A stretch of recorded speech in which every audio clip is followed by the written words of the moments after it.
Bienvenue dans le podcast Une blonde en Norvège. Vous pouvez soutenir l'émission en devenant membre sur Patreon. C'est une plateforme de financement participatif avec plusieurs niveaux d'abonnement. Vous avez accès à tout ce contenu exclusif à partir de 2 € par mois. Vous pouvez aussi faire un don unique avec PayPal. Le meilleur moyen pour faire connaître le podcast est d'en parler autour de vous et de partager les épisodes. Et surtout, vous pouvez laisser un avis avec des petites étoiles sur Apple Podcast et sur Spotify.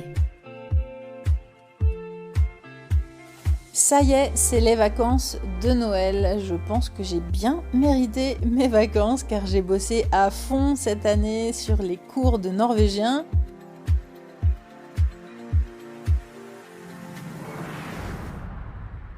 J'ai sorti la formation A0 et A1 et très honnêtement, je pensais m'arrêter là parce que ça m'a pris tellement de temps que je me suis dit c'est pas possible, je peux pas faire tous les niveaux. Et puis en fait, finalement, ça m'a tellement plu et les cours apparemment vous ont tellement plu aussi que vous m'avez beaucoup demandé quand sortirait la suite, à quand le niveau A2 et tout, donc je me suis lancée. Et j'ai sorti donc là récemment le niveau A2 des cours de norvégien en français. Donc ça m'a pris beaucoup de temps et je vais commencer la création du niveau B1 dès la rentrée, dès début 2024. Donc je pense que ça sortira courant 2024, vers peut-être le printemps, un truc comme ça. Et puis suite à ça, le niveau B2 et je m'arrêterai là. Mais ce sera quand même très très cool de pouvoir proposer A0, A1, A2, B1 et B2 avec des cours de norvégien en français. Je suis vraiment très très fière de ça. Et donc là, c'est les vacances, je rentre en France, voir ma famille, que je ne vois pas assez souvent, à mon goût. Mais c'est la tradition, je rentre à Noël, je rentre assez longtemps, donc ça c'est cool. C'est un des gros avantages d'être freelance, c'est que je gère mon temps comme je veux et que la plupart de mes activités, alors les cours de chant, les autres cours, etc., je suis obligée de les mettre en stand-by. Mais le travail de travel designer et d'autres activités que je fais, je peux le faire sur internet de n'importe où, donc ça je peux le faire depuis la France. Donc je rentre 3 semaines en France, comprenant le voyage, puisque je rentre en voiture. Je me fais mon petit road trip annuel, ça c'est la tradition. Et du coup je mets 2 jours pour rentrer, je prends le ferry au sud de la Norvège, à Larvik. Ensuite, il y a 4 heures de bateau jusqu'à la pointe du Danemark. Ensuite, je roule encore un peu pendant 4-5 heures. Et là, j'arrive à hauteur de Hambourg à peu près. Je m'arrête pour dormir. Alors, je ne vais pas à Hambourg ville, je m'arrête le long de l'autoroute. Et la deuxième journée, je termine une partie du centre de l'Allemagne. Et ensuite, je passe par les Pays-Bas. Parce que les routes en Allemagne, c'est un peu la misère. Je savais pas trop avant, mais en Allemagne, en fait, déjà les Allemands, ils sont assez speed, stress et irrespectueux au volant. Ils ont une façon de conduire en fait très, très différente. Alors déjà de la France, mais alors de la Norvège, parce que bon, en Norvège, les gens, ils sont quand même assez cool et assez relax. En Allemagne, ils sont très speed, très stress et par exemple, quand ils vous doublent, quand ils se rabattent, ils se rabattent mais à 3 cm de votre voiture. Enfin, ça, c'est un stress, mais de chaque seconde. Et en plus, il y a des sections de route en Allemagne qui ne sont pas limitées en vitesse, qui sont libres. Donc les gens roulent très très vite. C'est pour ça qu'il y a beaucoup de tests de voitures qui se font là-bas. Sur des circuits aussi évidemment. Mais du coup les gens roulent très vite. Il y a des portions de route où vraiment les gens ils roulent à 200 voire plus. Donc c'est assez dangereux. Et puis c'est une autoroute traversante. Il y a beaucoup de camions de livraison qui sont sur ces routes-là. Donc si vous traversez cette partie en semaine, en fait, il y a vraiment beaucoup de camions. Et c'est des routes beaucoup à 3 voies. Donc en fait, vous avez très souvent la voie de droite où il y a tous les camions. Et les 2 voies, la voie du milieu et la voie de gauche qui sont pour les voitures. Mais du coup, comme sur la voie de gauche, c'est vraiment les gens qui roulent très très vite. en fait, on est un peu bloqué au milieu, sur cette voie du milieu, et on se sent pris en sandwich entre les camions qui se doublent aussi, donc il faut faire très attention. Et sur le côté gauche, les voitures qui roulent à 200 ou 250. Donc c'est très dangereux, il y a beaucoup d'accidents sur les routes allemandes. Donc c'est vraiment très stressant. En plus, moi comme je pars l'hiver, du coup à 15 heures il fait nuit. Donc comme moi j'arrive à l'hôtel vers 18 ou 19 heures, j'ai quand même une grosse partie de conduite de nuit. Et ça j'aime pas trop, je suis pas très à l'aise avec la conduite de nuit. Donc je fais très attention. Et donc je fais une pause et mes astuces de conduite, ça je peux vous le dire là, c'était à la base plutôt un épisode où je voulais vous parler de Noël, mais c'est intéressant. C'est que donc effectivement je pars maintenant, là le premier jour où je vous ai dit je pars du sud de la Norvège, je prends le ferry et je roule, je traverse le Danemark et un tout petit bout de l'Allemagne.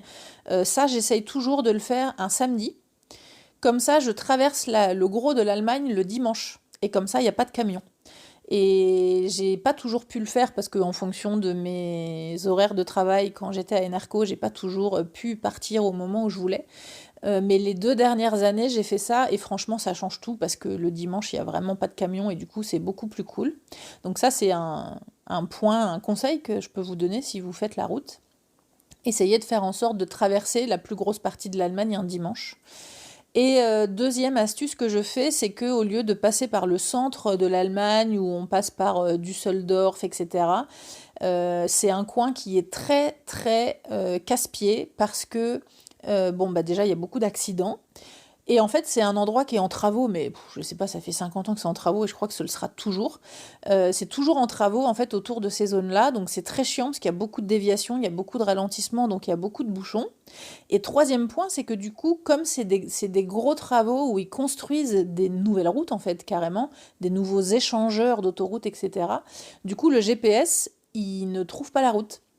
Donc si vous avez un GPS de voiture un peu à l'ancienne, là, un TomTom ou machin, faites attention parce que même si votre GPS il est mis à jour, eh bien les routes, le GPS il les trouve pas puisqu'elles viennent d'être construites, donc elles n'existent pas, elles sont pas encore référencées. Donc je vous recommande grandement de doubler avec votre GPS, avec Google Maps ou une autre appli. Moi j'utilise Google Maps, ça marche très bien. Parce que Google Maps, il est un petit peu plus actu, en fait, un petit peu plus actuel, donc il s'y retrouve un peu mieux. Mais même le GPS du téléphone, il se perd.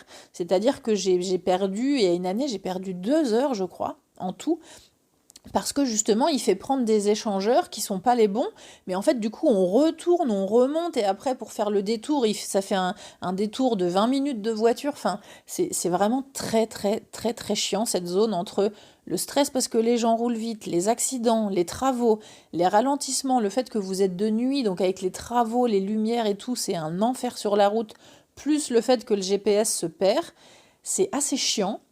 Et j'ai cherché en fait pendant longtemps une astuce et du coup j'ai trouvé et je vous la donne parce que si vous voulez rouler plus cool, franchement je vous recommande de faire ça. Je vous mettrai la carte, la photo en fait de la carte Google avec le chemin que je fais, le Google Maps que j'utilise. C'est que vers un petit peu au-dessus de Düsseldorf, en fait, je bifurque. Je bifurque et je me vais en direction des Pays-Bas. Et j'ai fait ça pour la première fois l'année dernière. Mais ça change tout. En fait, c'est très drôle parce que vous êtes sur l'autoroute. Ah, j'étais sur l'autoroute. Alors, je suis toute seule, hein, je conduis toute seule. Et j'étais sur l'autoroute, il y avait du monde, c'était stress et tout. Et genre, je mets le clignotant, je sors en direction des Pays-Bas. Et en fait, on est très vite sur les routes des Pays-Bas, il y a un tout petit bout d'échangeur. Et là, poum, on est tranquille, tout seul. Les routes, c'est plus les mêmes. Même le sol, c'est pas le même revêtement sur les routes. Il y a plus personne, c'est tout calme. Oh, le bonheur! Je me suis dit, mais pourquoi j'ai pas fait ça avant? Et ce qui est ouf, en fait, c'est que géographiquement, enfin en termes de kilomètres, c'est un poil plus long de faire ça. Il me semble qu'il y a une centaine de kilomètres en plus, un peu moins peut-être. Il y a un petit détour, ça fait un tout petit détour, mais j'ai mis 2 heures de moins que ce que je mettais d'habitude à cause des bouchons que j'ai pas eu, des travaux, des accidents, etc. Donc je vous recommande. Après, évidemment, ça dépend de là où vous allez, mais comme moi, je vais dans les Ardennes, du coup, vraiment collé à la frontière belge, du coup, c'est sur ma route, en fait. Je fais le petit détour Pays-Bas, ensuite Luxembourg, Belgique, et je suis arrivée dans les Ardennes. Donc, c'est mon petit road trip annuel, c'est ma tradition. Je fais ça et je rentre seule parce que la famille de mon copain habite dans l'ouest de la France, vers La Baule. Et en fait, le train pour faire des Ardennes à La Baule, donc traverser la France quand même, hein, d'est en ouest, eh bien ça coûte plus cher que de prendre l'avion directement de Norvège. C'est pour ça que mon compagnon ne rentre pas avec moi, parce que, ben, en plus lui, après, quand même faire les Ardennes-La Baule en train, c'est quand même un long trajet et puis ça coûte cher. Donc lui, en fait, il prend l'avion directement depuis la Norvège, et il a une escale à Amsterdam et il arrive à La Baule après. Et voilà, on n'est jamais rentré en France ensemble. Ça fait très longtemps qu'on ne passe pas de Noël ensemble. Mais voilà, on n'a pas d'enfants, donc on est ensemble toute l'année, tout le temps. On est très proches, très fusionnels et tout. Donc on se dit que voilà, passer Noël en famille, chacun de son côté, c'est bien aussi. Donc j'ai hâte de revoir ma famille. Tout le monde est dans le même coin, donc c'est assez cool. Quand je rentre, j'ai mes parents, j'ai ma grand-mère de 90 ans, j'ai ma tante, mon oncle, mes cousins, cousines, et on fête tous Noël et Nouvel An ensemble en famille, donc c'est très sympa. Et puis bah, j'ai pas mal de copains, d'amis dans les Ardennes, d'enfance que j'ai gardés, donc que je vais voir. Je vais aller faire un petit séjour à Reims pour voir une de mes meilleures amies qui est là-bas. Et puis, bah, je sais pas, je vais peut-être aller faire un petit tour à Paris si j'ai le temps, je verrai en fonction de mon planning. Mais en tout cas, voilà, c'est les vacances de Noël en famille. Et ben, je rentre en voiture aussi avec quelques produits français, un petit peu de vin, mais pas trop, puisque c'est contrôlé, évidemment, qu'on n'a pas le droit de ramener beaucoup. Mais je ramène quelques trucs, enfin quelques trucs. Je reviens toujours avec la voiture remplie quand même, hein, donc je ramène des conneries, des vêtements, des trucs, enfin bref. Mes cadeaux, la voiture, elle est bien chargée quand je rentre. Mais ça va être très cool de passer ces 3 semaines en famille. Je vous souhaite de très bonnes fêtes de Noël. Je vous rappelle que j'ai sorti un épisode sur les traditions de Noël en Norvège. Si ça vous intéresse de savoir ce qui se passe ici au moment de ces fêtes-là, je vous remets le lien aussi dans la description. Et puis, bah, du coup, je rentre mi-janvier. Il me faut un petit peu de temps pour recommencer l'enregistrement et le montage des prochains podcasts. Donc, ça va reprendre courant janvier.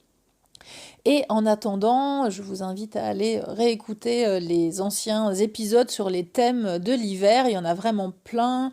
Il y a des épisodes sur l'hiver en Norvège, sur les fjords de l'hiver, sur des conseils pour voyager en Norvège dans lesquels je parle des saisons aussi. Il y a des épisodes sur la Finlande, sur la Laponie, qui parlent un petit peu de toutes les saisons, mais qui sont aussi sur l'hiver. Il y a donc l'épisode sur les traditions de Noël. Il y a un épisode sur la dépression saisonnière que j'ai fait avec une psychologue française à Oslo. Il y a vraiment plein d'épisodes qui sont liés à la saison et au thème de l'hiver. Il y a un épisode aussi sur la chasse aux aurores boréales. Il y a vraiment plein de choses. Je vous rappelle que sur l'appli PodTrack ou Podcast, vous pouvez, si vous utilisez cette appli-là pour écouter les podcasts, vous pouvez faire des recherches par mots-clés dans l'émission. Donc si vous tapez hiver ou fjord, vous pouvez trouver les épisodes vraiment par mots-clés. Et je vous souhaite donc de très bonnes fêtes de fin d'année en famille. Peut-être que vous serez en voyage en Norvège, alors profitez bien. Et puis, petit dernier point, je vous rappelle que depuis cette année, je travaille comme travel designer pour une agence de voyage et que je peux du coup vous créer vos voyages à la carte. Il suffit de me contacter et puis je vous donnerai